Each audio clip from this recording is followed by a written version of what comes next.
এত করে বোঝালাম, তবু বুঝলো না। বুঝবে, এইবার বুঝবে শঙ্কর সিং এর মুখের খাবার কেড়ে নেওয়ার রেজাল্টটা কি হয়। এইবার বুঝবে। এই বিক্রম, ওই অভিজিৎকে মেরে ওটা ওর হোয়াটসঅ্যাপ স্ট্যাটাসে দিয়ে দে, যাতে ফ্যামিলি ফ্রেন্ড ওর ক্রিয়াকর্মটা ভালো করে করতে পারে।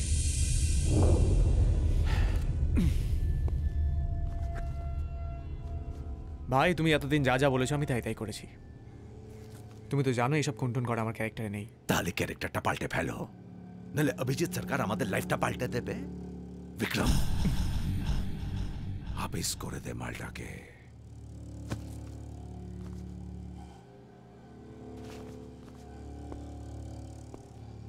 কিন্তু ভাই, একজন পুলিশ অফিসারকে মারাটা আমার মনে হয় ঠিক কাজ হবে না। হ্যাঁ ভাই, বিক্রম ঠিক বলেছে। পুলিশকে মারলে প্রশাসন আমাদের পেছনে পড়ে যাবে। আর অভিজিৎ সরকারের মতন একজন সৎ সাহসী পুলিশ অফিসারকে মারলে তাতে দেশের ক্ষতি হবে। विक्रम, विक्रम, हम लोग भी तो देशेर एकजन आछि ना, हमादेर भी तो फैमिली आछे। এই অভিজিৎ সরকার যদি আমাদের ব্যবসা লাটে তুলে দেয়, তা আমাদের ফ্যামিলির পেটে লাঠি পড়বে, তুই বোঝ। আর যে শালা আমাদের পেটে লাঠি মারার চেষ্টা করছে, তুই তার হয়ে কথা বলছিস? আমি কারোর হয়ে কথা বলছি না। বলছিস? আমি বলছি না ভাই, আমি শুধু বলছি যে এই খুনটুন করলে তো প্রবলেম সলভ হবে না। তাহলে প্রবলেমটা কিভাবে সলভ হবে বেটা? সেটা আমি সলভ করব।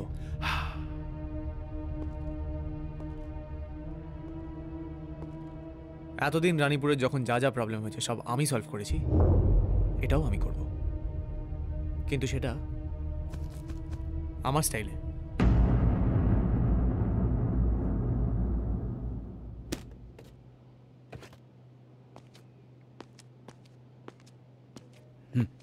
বসো, বলো কি বলবে। আপনি এখান থেকে চলে যান স্যার।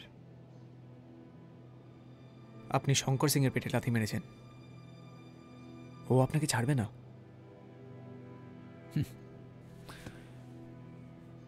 আচ্ছা, তুমি তো শঙ্কর সিং এর দলের লোক, তা তুমি হঠাৎ করে আমার ভালো চাইছো কেন? আমি জানি আপনি একজন ভালো মানুষ, তাই আপনাকে সাবধান করতে এলাম। Thank you. তবে তুমি আমাকে নিয়ে চিন্তা করো না। এখানে আসার আগে আমি জেনে এসেছি এই শঙ্কর সিং আমার ঠিক কতটা ক্ষতি করতে পারে। মুশকিলটা কি জানো তো, এই অভিজিৎ সরকারের জীবনে না ব্যাক গিয়ারটা নেই। সে পালাতে জানে না, জানে শুধু নিজের দায়িত্ব ও কর্তব্য পালন করতে। আচ্ছা, একটা কথা আমায় বলো তো, তোমাকে দেখলে তো ভদ্রবাড়ির ছেলে বলে মনে হয়, তা তুমি এই শঙ্কর সিং এর মতো মাফিয়াদের পাল্লায় পড়লে কি করে?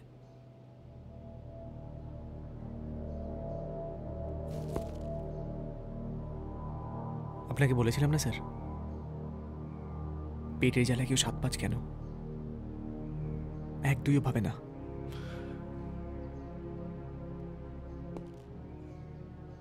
আমার বাবা একজন কয়লা খাদানের শ্রমিক ছিলেন। বেআইনি কয়লা চুরি নিয়ে সরকারের কাছে রিপোর্ট দিতে যাচ্ছিলেন, রাস্তায় খুন হয়ে যায়। এই রিপোর্টগুলো জমা দিলে তবে ওই শয়তানগুলো শাস্তি পাবে। বাবার হাতে যা প্রমাণ ছিল সেটাও কেড়ে নেব। আজ পর্যন্ত জানতে পারলাম না আমার বাবার খুনি কে। বাড়ি ভাড়া দিতে পারিনি বলে আমাকে আর আমার মাকে বাড়ি থেকে বের করে দেয়। দিদি, আরে জানা দিদি, দয়া করুন দিদি, দয়া করে আমাদের তাড়িয়ে দেবেন না। আমার শরীর অসুস্থ, এই ছোট্ট বাচ্চাটাকে নিয়ে আমি এখন কোথায় যাব দিদি? অসুস্থ মাকে নিয়ে গিয়ে উঠলাম ফুটপাতে। আর্ধেক দিন খাবার জুটত না। বাবার খুনের বিচার চাইতে পুলিশের কাছে গেছিলাম, কিন্তু সেখান থেকেও ঘাট ধাক্কা দিয়ে বের করে দিল। চল ফোড় এখান থেকে। তোর বাবার মতন কত লোকের লাশ পড়ে গেল এই খাদানে, তার কোনো হিসাব নেই, আর তুই বিচার চাইতে এসেছিস? ভাগ এখান থেকে। ওঠ বেটা ওঠ, তারপর খোকন ভাইয়ের সাথে দেখা হলো। ওঠ ওঠ, কি হয়েছে? দেখো না, আমি আমার বাবার খুনের বিচার চাইতে এসেছিলাম, ওরা আমাকে কার ধরে বের করে দিল। কাঁদিস না কাঁদিস না, বোকা ছেলে। এখানে বিচার হয় না রে, এখানে শুধু লেনদেন হয়, লেনদেন লেনদেন। চল আমার সাথে, খা খা। দেখে তো মনে হচ্ছে অনেক দিন খাসনি কিছু। গো, আমি দুদিন কিছু খাইনি। আরে খা খা, পেট ভরে খা খা। বলছি আমার মাও না নাকে আছে, মায়ের জন্য একটু খাবার হবে? নিশ্চয়ই হবে, কেন হবে না? তোর মা তো আমারও আমি হয়। আয় ছোটু, আর একটু খাবার দে তো। মা, ও মা, মা, ও মা।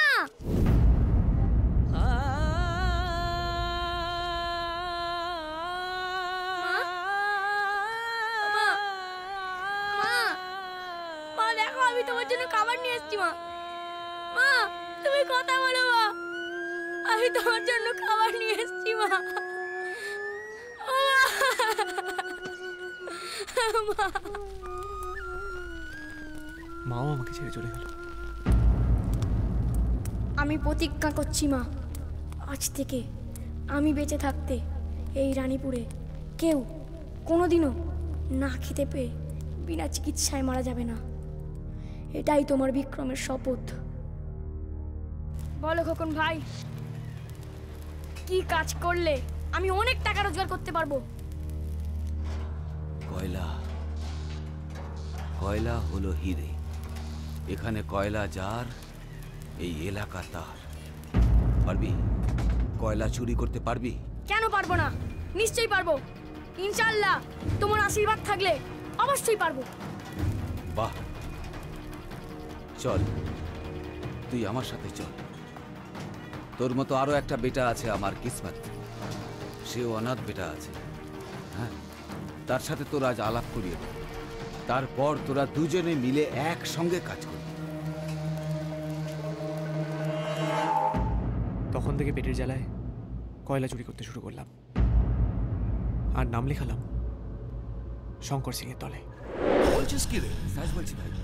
ইতনা সা তো উমর আছে, এর ভিতরে এত কিছু করে ফেলেছে। হ্যাঁ, তোরা নাকি কয়লা চুরি করেছিস, পুলিশকে কেলিয়েছিস, জিনিস আছিস তো। এসব কাজ না করলে আপনাদের মতন লোকেদের কাছে কাজ হবে কি করে?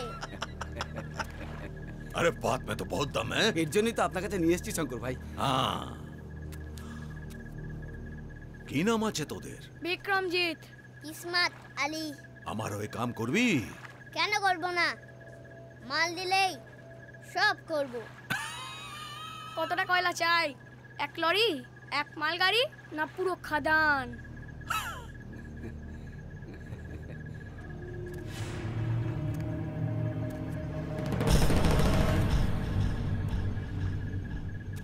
পুরা খাদান চাই। পেয়ে যাবেন।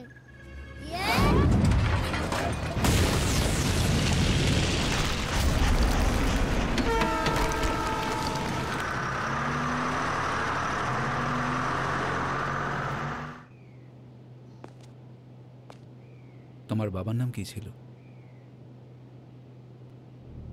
বিশ্বনাথ দাস। নিজের কাছের মানুষকে হারানোর যন্ত্রণাটা আমি বুঝি স্যার, তাই আপনাকে একটু ভাবতে বলছি। নিজের জন্য না হলেও পরিবারের জন্য। চলি স্যার। এসো।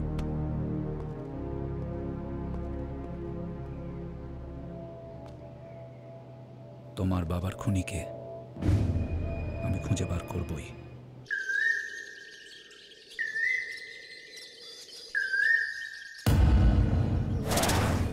আচ্ছা, এই খুনের পেছনে কার হাত আছে বলে আপনার মনে হয়? কার আবার হাত থাকবে? বিক্রম। বিক্রম? ওই তো এর আগে স্যারকে খুনের হুমকি দিয়েছিল। ওই তো খুনটা করেছে, মেরেছে তো স্যারকে। তাহলে আপনারা অ্যারেস্ট করছেন না কেন? করবো, খুব শীঘ্রই অ্যারেস্ট করবো।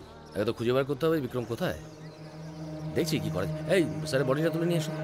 সাবধানে সাবধানে। বিক্রম, বিক্রম ওঠ ওঠ ওঠ ওঠ। কোন ভাই? চল, কি হলো? এখান থেকে তাড়াতাড়ি পালা। কিন্তু কেন? তাড়াতাড়ি পালা, তাড়াতাড়ি জামা কাপড় গুছিয়ে নে। নে নে নে। আরে কি হয়েছেটা কি? অভিজিৎ সরকার খুন হয়ে গেছে। কি বলছো তুমি? তাই তো বলছি, তুই এখন এখান থেকে তাড়াতাড়ি পালা। আরে অভিজিৎ সরকার খুন হয়ে গেছে তো আমি বানাবো কেন? পুলিশ বলছে তুই খুন করেছিস। আরে আমি পুলিশকে বলে দেবো যে আমি খুন করিনি। না, তোর কথা পুলিশ বিশ্বাস করবে না। আরে শোন, আমার মনে হচ্ছে এটা একটা ষড়যন্ত্র। ঠিক আছে, তুই এখন এখান থেকে যা, সব শান্ত হলে আমিই তো আসতে বলবো। কিন্তু খোকন ভাই, কোনো কিন্তু নয়। নে ধর ধর, চল কলকাতা টালিগঞ্জে গিয়ে রহিম চাচার গ্যারেজ খুঁজবি, সবাই তোকে দেখিয়ে দেবে। ওখানে চলে যাবি, আমি ফোন করে দেবো। সাবধানে থেকো।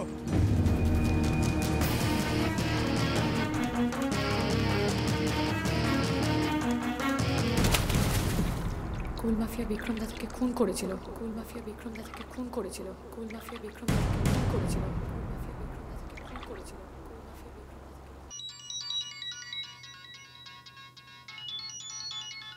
হ্যালো, জিৎ বলছি। হ্যাঁ জিৎ বলো। কাল একবার দেখা করতে পারবে? হ্যাঁ, তোমার সাথে কিছু কথা আছে। শোনো, কাল আমার তোমাকে একটা সারপ্রাইজ দেওয়ার আছে। আমি নিজে তোমার সঙ্গে কাল দেখা করব।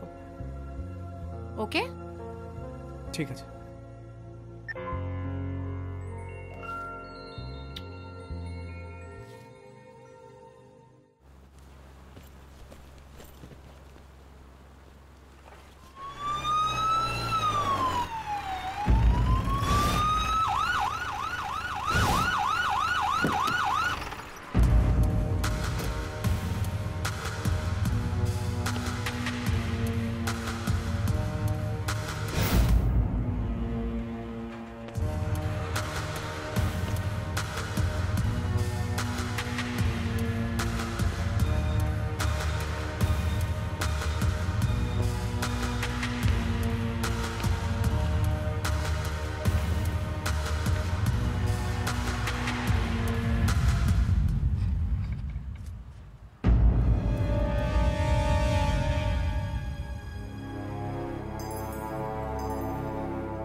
তুমি এই পোশাকে?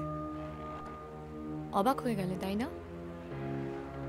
তুমি যেটা দেখছো সেটাই সত্যি। হ্যাঁ জিৎ, আমি পুলিশে জয়েন করেছি। যেদিন আমার তোমার সঙ্গে প্রথম দেখা হয়েছিল সেদিন আমি ট্রেনিং নিয়ে বাড়ি ফিরছিলাম, কিন্তু আমার কলেজের 3rd ইয়ার এক্সামের জন্য আমি পোস্টিং নিতে পারিনি। আজ আমার পোস্টিং হয়েছে সেই রানীপুরে, যেখানে আমার দাদাকে খুন করেছিল কোল মাফিয়া বিক্রম। আজও সে ধরা পড়েনি। তাই আমি প্রতিজ্ঞা করেছি যে আমার দাদার খুনি বিক্রমকে খুঁজে বার করে আমি নিজের হাতে শাস্তি দেব, যাতে আমার দাদার আত্মা শান্তি পায়। আমি ভগবানের কাছে প্রার্থনা করব যাতে তুমি নিজের হাতে তোমার দাদার খুনিকে শাস্তি দিতে পারো। জিৎ, আমি রানীপুর চলে যাচ্ছি, তুমি ওখানে আসবে তো? নিশ্চয়ই আসবো। আজ তুমি আমাকে এত বড় একটা সারপ্রাইজ দিয়েছো, রানীপুরে এসে আমি তোমাকে একটা সারপ্রাইজ দেব।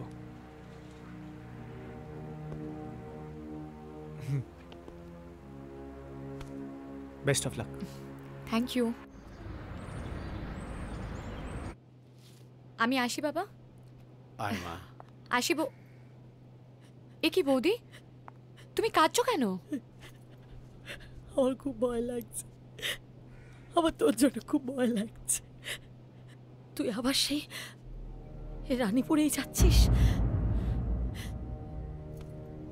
তুমি ভয় পেও না বৌদি, আমার কিচ্ছু হবে না। দাদার খুনি বিক্রম এখনো শাস্তি পায়নি। ওকে খুঁজে বার করে আমি নিজের হাতে শাস্তি দেব, তবেই তো দাদার আত্মা শান্তি পাবে। প্রিয়া ঠিক বলেছে বৌমা, আমার ছেলের খুনি শাস্তি না পাওয়া পর্যন্ত আমিও কোনো শান্তি পাচ্ছি না। তুমি কিচ্ছু চিন্তা করো না বাবা, তোমাদের দুজনের আশীর্বাদ যখন আমার সঙ্গে আছে, আমি দাদার অসম্পূর্ণ কাজ সম্পূর্ণ করবই। আর ওই রানীপুরের সমস্ত কোল মাফিয়াদের নিজের হাতে এমন শাস্তি দেব যে ওরা সারা জীবন মনে রাখবে।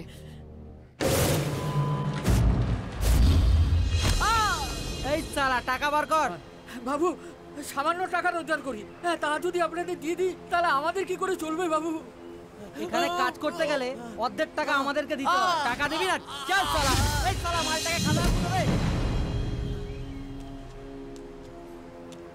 আজ থেকে এখানকার কোনো শ্রমিক তোদের একটা টাকাও দেবে না।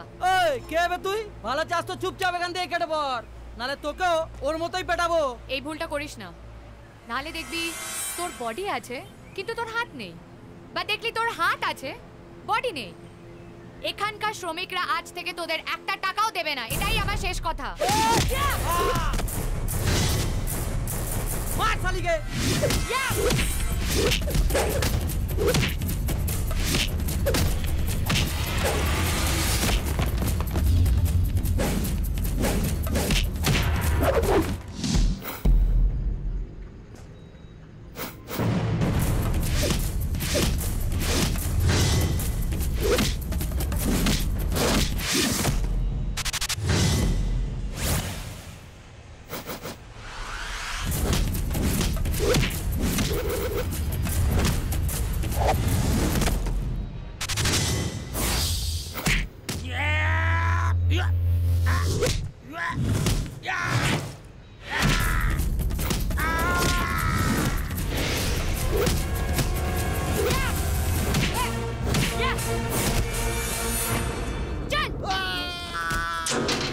এই এদিকে এসো, তালা লাগাও। কি হয়েছে রে ভাই? হ্যাঁ লাগাচ্ছি। এই তুই এখানে কি করছিস? তালা লাগাচ্ছি স্যার। চল ফট।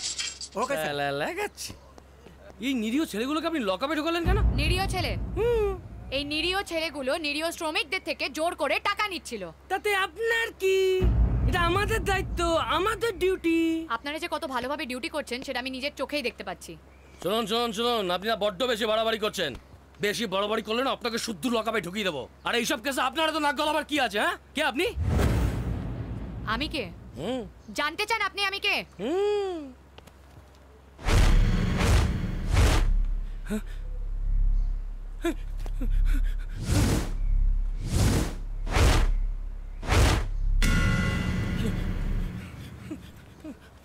নিজেকে প্রপারলি ড্রেস আপ করে আমার চেম্বারে আসুন। আসো দিদি।